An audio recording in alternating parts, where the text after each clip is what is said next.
So guys আবার চলে এলাম আমাদের এইখানেই দক্ষিণ পাড়ায় শীতলা কালী পুজো উপলক্ষে মাল বাঁধা চলছে।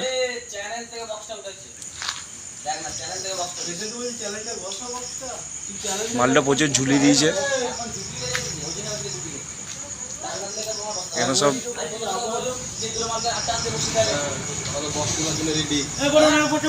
ভালো লাগলে চ্যানেলটা লাইক সাবস্ক্রাইব একটু করে দেবে।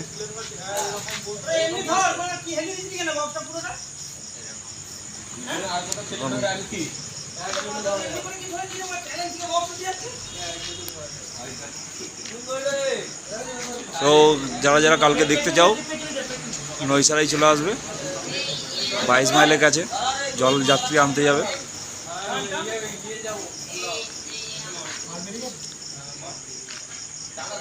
চলো বাই।